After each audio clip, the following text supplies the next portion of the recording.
This is something all dogs should know how to do, and that's spin into heel. And heel is the left-hand side. It's not the left or the right side. That's dog whisper bullshit. Your dog needs to know what side is heel. If it ever makes a mistake, put it back on the left-hand side. This is so important. You have to do this. You have to use control with the dog. And if you're gonna have your dog retrieving, you definitely have to teach it how to do this. And it's not that difficult. It isn't, and people don't do that. Like I see all these dog whisper people, and their dogs are all over the place. Like they're on the right, left-hand side, they're out and back, they're like in the vicinity. That's such bullshit. That means those dogs are confused on some level. That's for sure. So every dog that I train has to learn how to do this. Now this is another one of my dogs. That was Tonka. This is Billy the Hedgehog. And you could just take your dog outside that knows how to do this and do this, and you are training your dog. I'm using discipline. I'm making him do it my way. If they were like sitting out to the back of me too much or out to the side too much, I'd make them do it right. This is training your dog. You could go outside and do this for 5 minutes a day. It's better than doing no minutes, I'll tell you that. Now you can do this in the whoa position or the standing position. It really doesn't matter. And in this video, I think several times I do that with the dogs. Like he's in the sit position now, but I might have him start doing it in the whoa position or the down position. It's heel. It's heel, and it's either sit, or it's heel, and it's either down or whoa. Do you understand what I'm saying? It's the heel position. They must know how to do this. You should spend your time with your dog teaching it the heel position. It's so important. Like by you just doing it half-assed, like your dog like just sort of comes to heel, or it doesn't really matter. That's what I'm saying. Like look, see Billy can do it in the down position, right? It's the same drill. See, he's into it. Notice how the dogs will make eye contact. See him looking at me? That's very important. It is. It's real important. Finn, and see how Finn's doing on this. Now here's Finn, and I'm just seeing how Finn's gonna do here. Just Finn's just chilling with me. But training's the lifetime of the dog, and his mom isn't around, so I'm gonna work with Finn a little bit. I'm not gonna do a lot of training with him. It's not a board and train, but I can run him through some drills for a few minutes here and a few minutes there. It's like I said, it's better than doing no drills. He's a young dog. He's not even 2 years old. So Finn can do this, and the reason why I'm showing this is because I'm training Chippy to do this, and it's pretty simple. I think the way that I do it is the most simple. There's several ways that you could train to do this. You could just start pulling the dog into the left-hand side all the time, and I'm not against that. It's okay. Remember, it's a lot of muscle memory, but I find that it's easier on the dog to teach him my way, and my way is using a place target. And this is how Finn was taught. This is how Billy the Hedgehog was taught. Tonka, all of them were taught like this, because I can use the place target for other things. It's very helpful. If you're gonna have a retrieving dog, you want to maintain control. That's for sure. Now here's Chippy. This is the first thing I start doing. This is days of us working where we just come out here and I got him to sit on the place target. And see how nice he's sitting? And look at the eye contact he's making with me. That's very important. He's telling me I'm into this and I want to work. Look at the little man sit. Watch this guy. Shaking. No, sit. Right?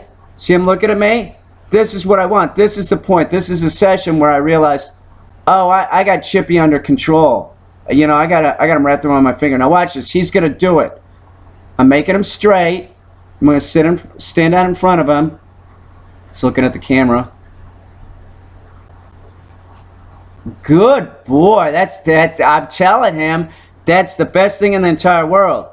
That's why I have the dog in a few days just kind of looking at me like, yeah, tell me what to do, I'll do it. It's because I'm giving him positive reinforcement, but I'm not using food, I'm using praise and petting. You have to. And while I'm working with Chippy, I want you to watch this. I'm not real careful, or I'm not really worried about too much about him getting up out of sit when I'm giving him praise. I didn't give him a lot of praise because he didn't do it real good that time. So we're gonna do it again and make sure we finish on a high note. All right, I'm gonna call him to me, Chippy. I'm gonna sort of direct him with the lead, and he did it. So I give him a lot of praise. Now notice how he got up out of sit. That's okay. We're gonna smooth all this out. I don't want to, you know, stress out the Grandmaster Chippy here. Now if he screws up, see, he's gonna screw up. This is not a problem. I want you to see this. That's why I'm leaving it in. I'm making him spin around and get in the proper position. You have to do that. If you don't do that, the dog's really going to be confused. And it's not about that. It's about getting the dog to learn how to do this and make it easy on the dog. So I'm going to help him out of here a little bit. There you go. He just started doing this today. Notice how I'm using my other hand to keep his butt on the ground. So now I'm going to start keeping his butt on the ground and concentrating. Just because I'm giving you praise and petting you, little man, you know, the baby man still needs to keep sitting. Now I'm using some direction with the leash. That's fine. Remember, it's a little muscle memory. It's a lot of muscle memory. You put them in the position. They start picking it up. They start picking it up. Look at him. He's doing great. I need to have him so that when I drop some glasses or ask him to pick up an object. Now, hang on. Now, see, I do this again. I go over the basics, how I taught him to spin into heel, which is just walking the dog in this direction up on the platform. That's it. We do this over and over. We did this for like 2 days. I did this for 2 or 3 days. It's maybe the third day he's been here. Before I even, this is the session where I ask him to be out in front of me and spin into heel. And he did it. See, he still can't do it. Do you notice that when I'm asking him to do that when he's coming off the place target, there's still like a lot of direction with the leash? It's all right. It's no big deal. I'll probably end up using, in a little bit, I'm going to use another place target that will be out in front of him. But you don't want to go too fast. It is very important. That would confuse him at this point. It's very important that he only spins one way. He needs to spin from the outside. If he would spin from the inside and do it, that would be improper, and the dog would be confused. No, see, he screwed up, but I didn't make a big deal about it. He did it. He did it. So that's cool. That's cool, Chip. We'll get you next time. You know, if the dog's already moving, you know what I'm saying? It's halfway there. Just let him finish. Now we're looking for him to do it right. He's looking at the camera. He's a ham like his dad. He's totally like his dad. Are you kidding me? There you go. Good boy, Chippy. Notice how I'm keeping my hand on his butt when I don't want his butt getting up. I want him to stay in the sitting position. All the commands, remember that they are taught as implied stays. You never say the word stay. It's built into the command. Okay? He's having a little bit of trouble, but I take the leash. Notice how I use the leash and get him to spin the right way. This is not a problem. By the time he's going home, he's going to be off leash. Sure. He'll be great. This dog's awesome. Are you kidding me? This is a really fun dog to work with. So he's doing it. He's doing it. So we do this for a bunch more sessions, and then he'll be doing this like a champ. There won't be any leading with the leash. He'll just have it down.